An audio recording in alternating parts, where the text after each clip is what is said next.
For Complex News, I'm Pierce Simpson. It's been just about 2 weeks since the NBA season was suspended on March 11th. Those 2 weeks have felt like a year, considering the world at large continues to be affected by the coronavirus pandemic. I know each and every person that's watching this is tired of being at home and tired of seeing push-ups on the TL, but here we are, and we'll continue to do our part in social distancing. Things began to change quickly for the NBA the week of March 10th, when proposals were on the table for the NBA to potentially play games without fans. This was prompted by the city of San Francisco, one of the U.S. cities hit hardest by the virus and home of the Golden State Warriors. Earlier that week, the city placed a mandate on public gatherings on March 7th. 2 days later, those sanctions were stiffened. Even with all of that considered, the Warriors still played the Clippers on March 10th at the newly minted Chase Center in San Francisco. The Warriors' next game was scheduled for March 12th against the Brooklyn Nets.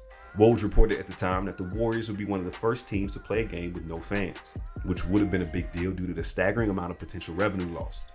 For instance, the Warriors pull in about $3.6 to $3.8 million in revenue per game night. This time last season, the stadium had already generated $2 billion, and the Warriors had yet to play a game there. But with the Warriors plan in place and officially announced on March 11th, the franchise wouldn't be able to see their plans through because everything changed that day. At around 9:25 a.m. Pacific time, Rudy Gobert of the Jazz was listed as questionable for his game against the Oklahoma City Thunder. By 3:45 p.m. the same day, Gobert was ruled out of the game. By the time tip-off rolled around, with players warming up on the floor, word arrived at Chesapeake Energy Arena that Gobert's test came back positive for the coronavirus. Both teams were sent to their respective locker rooms and quarantined. Games across the association were postponed, and the ones who were in progress or just about to start had an eerie feel to it. The Thunder and Jazz were both tested and quarantined at the arena overnight.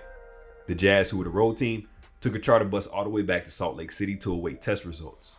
The NBA immediately suspended the season, with thoughts of most of the league being exposed to the virus. The Jazz's last 5 games up until that point included the Raptors, Pistons, Celtics, Knicks, and Cavs. Since the suspension of play, the NBA has been hit especially hard by the coronavirus, with several players and members of the league becoming contracted. Gobert's teammate Donovan Mitchell, Detroit Pistons Christian Wood, who happened to be one of Gobert's most recent opponents, 4 Brooklyn Nets, that includes Kevin Durant, Boston Celtics Marcus Smart, 3 members of the 76ers staff, 2 Los Angeles Lakers, and a member of the Denver Nuggets organization. To its credit, the NBA has handled this pandemic particularly well, considering all the moving parts. While some would suggest that they might have waited too long in canceling games, the league has been transparent, giving extra media access to Adam Silver, set up payment plans to arena workers affected by the loss of games, and even utilized their own players and PSAs to help educate the public about social distancing. But as the days go by, the chances of the NBA returning continue to diminish. Will the league come back by the time the playoffs roll around? Will this create an entire shift in the NBA calendar? At this point, no one really knows that definitive answer. Not even Adam Silver knows. But how much is expected to be lost if the season were to be canceled? Well, it'd be billions. 259 games were left on the regular season schedule, which is roughly 21%. 538 released an informative article exploring all the factors of what a reduced season could cost the league. A 21% reduction in games could cost between $350 and $450 million. The league makes approximately 20 to 25% of its annual revenue via ticket sales. With no games means no fan interaction, which also alters the fan cost index. Essentially, this index represents the cost of 4 average tickets, plus food, beverages, parking, and team gear, to estimate the price of a family attending the game according to Team Market Report. The average fan index for 2018 was $421. That figure is thought to be higher in 2020. During the 2018-19 season, the league reportedly made $900 million in non-ticket revenue, which, factoring in the potential loss of games this year, will result in an additional loss of $150 to $200 million. There's also the idea of players potentially losing out on some of their salary via the legality, force majeure, or acts of God, which will result in players losing out on about 1.08% of their money. But that seems to be an unlikelihood at the moment. So how does all of this affect gameplay? When you couple the potential loss of revenue by suspension of play and the China geopolitical issue from last summer involving Daryl Morey, the pie could be shrinking, which could in turn affect next season's salary cap. In January, before the pandemic, the salary cap was already expected to be lowered from its original projection of $116 to $115 million. That could affect max contracts, fringe free agents, or that one piece that could be added to your title team. We spoke to the fellas over at the Load Management Podcast about the possibility of the season being canceled. First thing that comes to my mind is I don't think it's going to be canceled. I think that they're going to do whatever they have to do to have a conclusion to this season. I think the worst case scenario for them is that the season just never picks back up.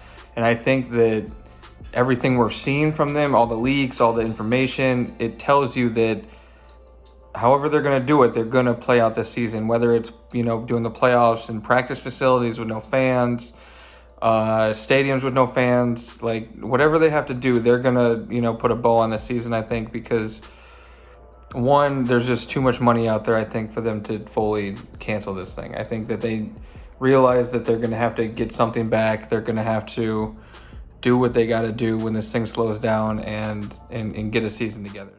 What would this mean for the NBA calendar?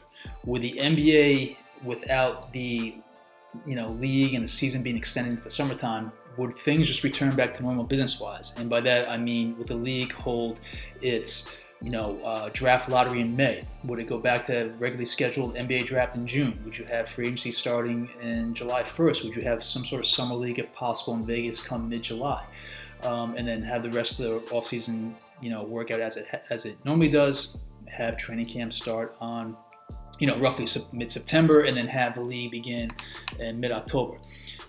If the league was going to restart the season and have some sort of abbreviated regular season and then have some sort of playoffs that extended into July and August, and you crown a champion by roughly, say, Labor Day, there was obviously a lot of incentive, enthusiasm, and groundswell for the league to drastically change up its calendar in ways that no North American sport has ever really done. Despite all of the craziness and uncertainty, players have shown much poise during this global pandemic, pledging funds to arena workers, remaining entertaining through social media, while also trying to keep folks educated as well.